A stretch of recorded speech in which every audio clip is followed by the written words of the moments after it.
The Bible, as we may know, represents symbolized analogies as a means of self-realization.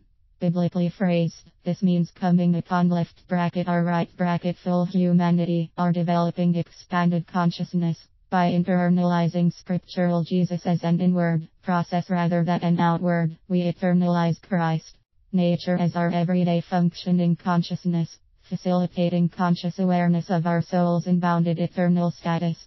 For example, when decoded beyond their literal interpretation, the following two verses are indicative of the process of soul disentanglement from generational conditioning, thereby allow experiencing through expanded or cosmic consciousness. For in their literal dogmatized format and associated understandings, these and similar scriptures, from an instructional standpoint, make absolutely no sense whatsoever. But when decoded esoterically, non-literally, their kernel revelation, spiritually speaking, is truly life-changing. The pivotal point in both these scriptures is the vital interpretive understanding formulated around the two is, for they are not one and the same as presented. And I, if I be lifted up from this earth, shall draw all men unto me. John 12.32 KJV, and where I go you cannot come, but I go to prepare a place for you. John 13.36. Now compare the same two scriptures paraphrased in brackets. In both scriptures, John is saying, if left bracket or right bracket lower I ego conditioning becomes integrated by means of left bracket or right bracket higher I, thus left bracket or right bracket consciousness on becoming raised, rather than the recurring lower suffering nature, shall manifest live/create from that higher spiritual domain of love, peace and spiritual abundance. Like so many of Scripture's coded verses, the previous two are indicative of an inner process, that of raising lower self-I by means of higher self-I left bracket in meditation right bracket, thus leading to purification of embedded subconscious sin content.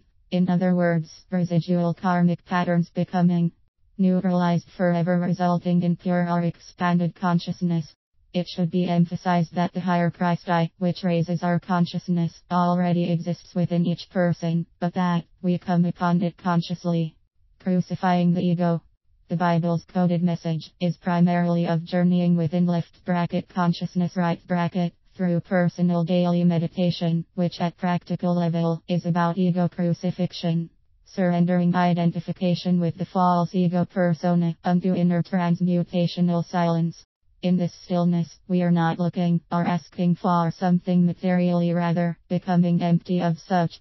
For intuitively we sense that we've each incurred varying amounts of subconscious emotional baggage, attachments to the material world, false gods, which necessary detachment purification is impossible for lower ego to perform. Hence, by way of stillness silence, the introduction of light or awareness into the deeper mind, like a line drawn in water as opposed to stone, on gaining purity of expanded consciousness, new or subsequent sensory impressions on the surface mind and nervous system fail to cling for future reenactment, fail to register as compulsive desire seeds. Thus the soul's eternal Christ nature is lived in unbounded bliss consciousness, transcendence and altered states of consciousness.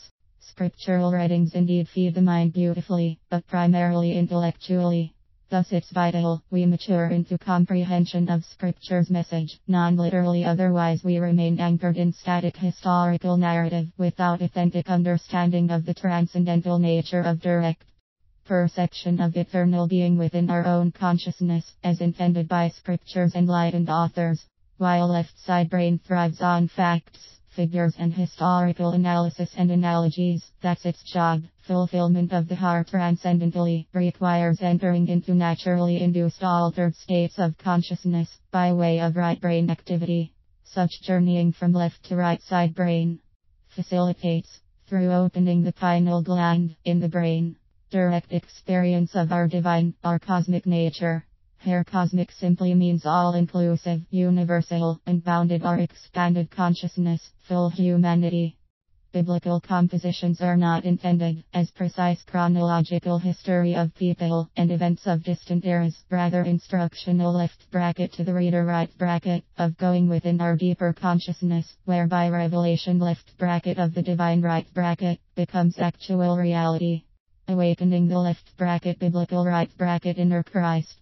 Biblical Jesus esoterically means process, our way of knowing transcendental Christ left bracket nature right bracket, within left bracket our right bracket consciousness. In practical terms, the title Jesus refers to stilling the conscious mind as in Jesus calms the lake, by way of personal meditation, thereby preparing the consciousness. I go before you, for the coming left bracket of Christ nature right bracket, our direct realization of eternality awareness, within our own expanded cosmic consciousness, while on earth. In this regard, when the lake is calm the moon reflects perfectly.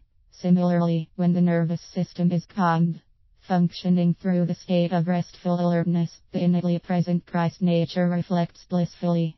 Thus calming the inner lake left bracket mental turmoil right bracket allows the soul here, echoing of its own eternal transcendental love silence. http://www.amazon.com/transforming your life how that/dp/14772515545